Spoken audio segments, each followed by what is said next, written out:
Assalaamu calaykum. Jacaylka uu aadanuhu u qabo waalidkiis, gaar ahaan hooyada, waa mid aan dhammaad lahayn.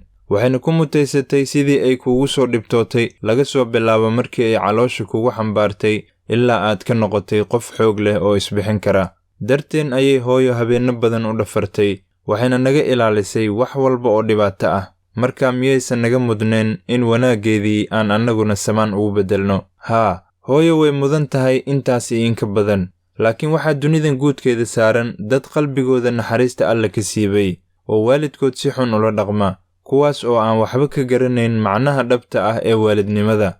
Qisadan aan maanta idinla wadaagayo waxa ay ka dhacday deegaanka Jingbiang ee gobolka Shanxi ee dhaca waqooyi galbeed ee waddanka Shiinaha. Waxaana ay ku saabsan tahay nin 58 jir ah oo ay boolisku gacanta ku soo dhigeen markii hooyadiis oo nool intuu god u qoday uu ku soo aasay. Qisadan naxdinta leh ayaa waxaa lagu daabacay wargeyska Beijing News, waxaana ciidamada ammaanka deegaanka Jingbiang ay sheegeen in nin lagu magacaabo Ma oo 58 jir ah uu hooyadii dhashay oo lagu magacaabo Wang oo 79 sano jir ah uu xabaalaha geeyey, kadibna iyadoo nool uu halkaasi ku soo aasay. Kiiskan ayaa waxaa booliska ku wargelisay xaaska ninka manaxaha ah oo lagu magacaabo Zhang, kadib markii ay ka shakisay halka ninkeedu uu geeyey hooyadiis ama sodohdeed oo ay ku wada noolaan jireen guriga. Duqdan waayeelka ah oo kursiga dadka naafada ah lagu riixo ayaa waxaa wiilkeedu uu maalin ka waday guriga, kadibna waxa uu gurigii ku soo noqday isagoo keligiis ah oo ay hooyadiis la socon. Xaaskiisii markii ay weydiisay halkii uu geeyey sodohdeed oo ah hooyadiis, waxa uu ninkeedii ugu jawaabay, waxaan u geeyey dad qaraabadeenna ah. Laakiin 3 maalin kadib haweeneydan ayaa hadalka ku qanci weysay,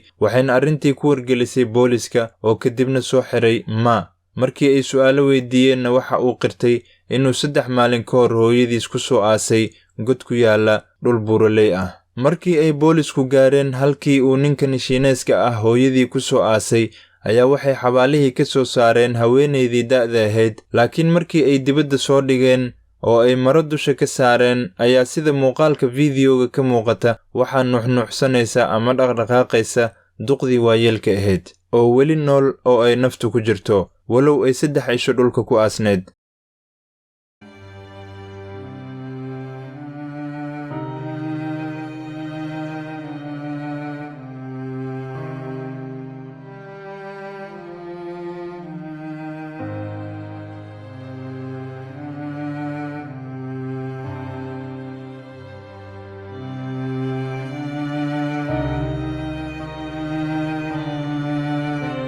Waxaa durbadiiba hooyadii miskiinta ahayd ee Wang oo ay naftu ku daba yar tahay loola cararay isbitaalka Jingbiang Traditional Chinese Medicine, halkaas oo ay dhaqaatiirtu sheegeen in markii loo keenayay ay xaaladdeedu aad u liidatay, balse uusan miirku ka tegin muddadaasi 3 maalmood ah oo ay godka ku aasneed. Yang Lijun oo ah taliyaha ciidankii soo qabtay dambiilahan ayaa waxa uu sheegay in marka la eego kiiskani uusan dhib badnayn, hase yeeshee uu la yaaban yahay naxariis darrada ninkan aan bani'aadamka lagu sifayn karin ee hooyadiis oo nool intuu qabri u qoday ku soo aasay.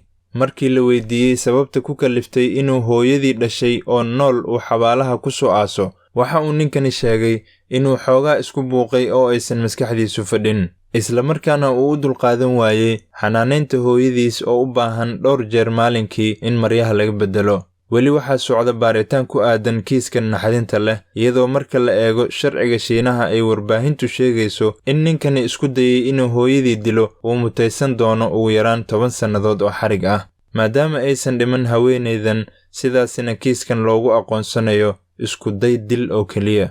Dadka isticmaala baraha bulshada ee internetka ayaa si weyn uga falceliyey qisadan yaabka iyo amakaagga leh, waxaana dambiilaha ay ku tilmaameen mid aan lahayn sifooyinka naxariista leh ee bani'aadamka. Waa wiil caasi ah oo aan wax naxariis ah u muujin hooyadii dhashay, balse taa beddelkeeda ay hooyadii garab ka heshay gabadhii ay sodohda u ahayd, taas oo wacday booliska si loo baadi doono maamadan. Waxaa haatan haweeneydan oo xaaladdeedu ay soo hagaagtay lagu hayaa goobaha gaarka ah ee lagu xanaaneeyo dadka da'da ah, halka wiilkeeduna uu sugayo maxkamad.